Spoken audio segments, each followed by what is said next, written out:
Hello friends. Today's topic of discussion is Ryle's tube. So you have come across Ryle's tube whenever you are posted in ward or in emergency settings. So let's see what is a Ryle's tube first of all. So it is a disposable, flexible tube which can be used for both diagnostic as well as therapeutic purposes. So what does a Ryle's tube do? We insert the Ryle's tube through the nose into the stomach. So now when a connection has been established between your nose and your stomach, so now you can decipher what will be the functions.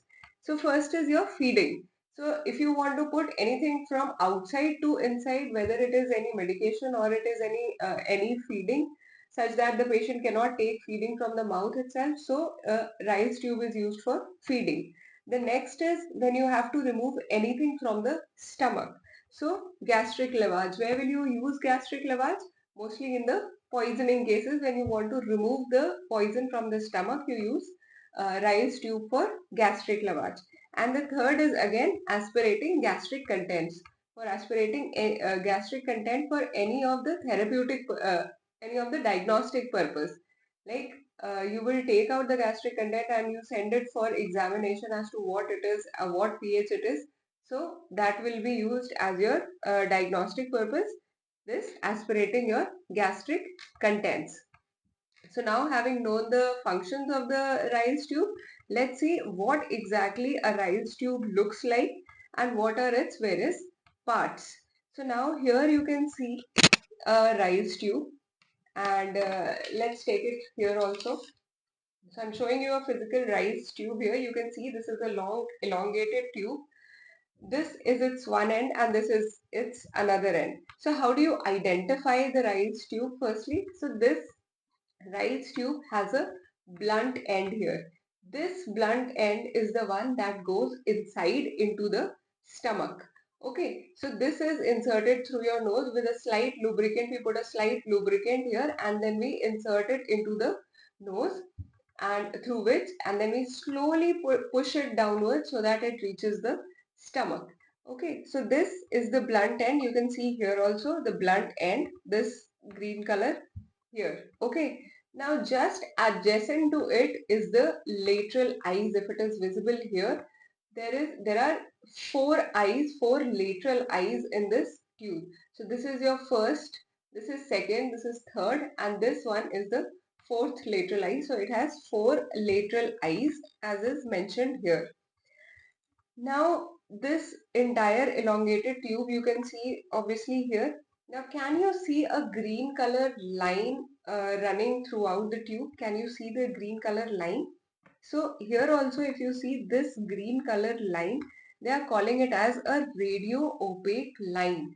So when you have a radio opaque substance or an object, what does it do? If you're taking X-ray of this nasogastric tube, you can see this lining on the X-ray. Okay, why? Because it is radio opaque. What will be the use? It will be used to see whether this tube has been placed correctly or not, right? So this is your radio opaque line. Now can you see black color markings here? These are marking the distances on this tube. So what happens is before you put it inside, you measure the length of the Ryle's tube that has to be inserted inside, and then you corroborate it with the length marking which is there on this tube. Okay, so these are the length markings which is given either in centimeters or in inches. Now coming to the other end, this is your drainage port with lock, and you can see here it is green in color, and the tube that we are having here, the color is yellow. So you can very well imagine that it is for color coding. This color coding again is for identification. Identification of what? Identification of the size, right? So this is your drainage port with the lock. So what happens is, you can see this is the drainage port. Here is the cap. Here is the cap. What does this cap do? Now I told you that it can be used for feeding. So the feeding syringe or the feeding bag, whatever is to be connected to this Ryle's tube, it is connected from here. First thing. Secondly, again, you're aspirating gastric content, you're doing gastric lavage. So whatever the waste bag or the collection bag has to be connected, it has to be collected through this. Okay. Now, one important use of it is, see, how do you identify that whether it has reached its position or not? Okay. So now I'm telling you that this is the drainage port. Here is where you attach everything. So let's take a syringe. You can see the syringe here, and if I can join it here, put it here. Okay. Now this blunt end is in the stomach. Now if I push air through it, if I push air through it, this is with force. This air is going to directly go into the stomach. And if I keep my stethoscope there at the point of stomach in the epigastrium area, what it will do, I can auscultate the gargling kind of sound which is produced due to this forceful pushing of air. So this is where you attach everything that has to be attached through the nasogastric tube for it to be going inside the stomach. And the example that I have given you is of this syringe. Okay. Now what happens is we will come to it how to insert it inside. But before that, let's see what is the color coding of Reil's tube. So why is the color coding required? So color coding is required for size estimation, right?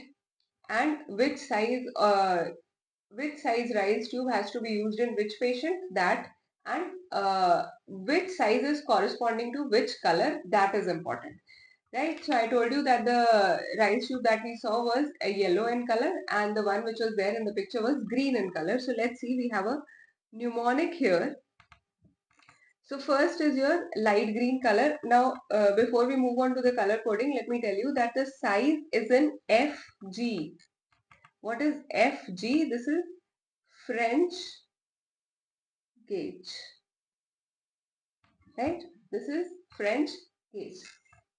So this is how the size of the Reil's tube is measured. Let's see the color coding now. So you see the first one is the light green color and it corresponds to 6FG. Okay. So most commonly the sizes which are used are from 12 to 18. 12 to 18. But you need to know the color coding of all of them. So here is the mnemonic. So first is little green bugs bring wild dreams of red, yellow, violet bliss. Okay. So why little green? So you will remember that this is for the light green color. While, okay, so light green, then blue bugs, black is bring, your wild corresponds to white, and similarly the rest of the words. So you can see it is important to see that the color which it is corresponding with which size. So your 6 gauge size is light green, 8 is blue, 10 is black, 12 is white, 14 is dark green. See, you see here light green was little green here and dark green is dreams. So you won't get confused between the two dreams. Okay, 16 gauge, 16 French gauge is orange color, 18 is red and 20 is yellow, right? So this is something that you have to memorize. This can also be asked in your questions directly that this color tube was there. So what is the corresponding size? Or they can tell you about the patient and they can ask you which size will be asked, along with it the color they will ask. Okay, so this you have to memorize. Now we know what are the parts of the Reil's tube. We know what is the color coding of the Reil's tube. Now let's see how it is inserted, right? So here you can see that this is a picture and this is the Reil's tube you can see which has been inserted. So now what happens is, now you have the Reil's tube. How do you measure how much length of the Reil's tube has to go inside? So there are two ways in which you can do it. Okay. So first is you calculate the distance between manubrium sterni and Xiphisternum. Okay. Now you have the distance between manubrium sterni and Xiphi sternum. Let us call it as A. Now, how will you do it? You multiply this by 2 and then you add 5 to it. Whatever length you get, that is the length of Reitz tube which has to be inserted inside. Okay.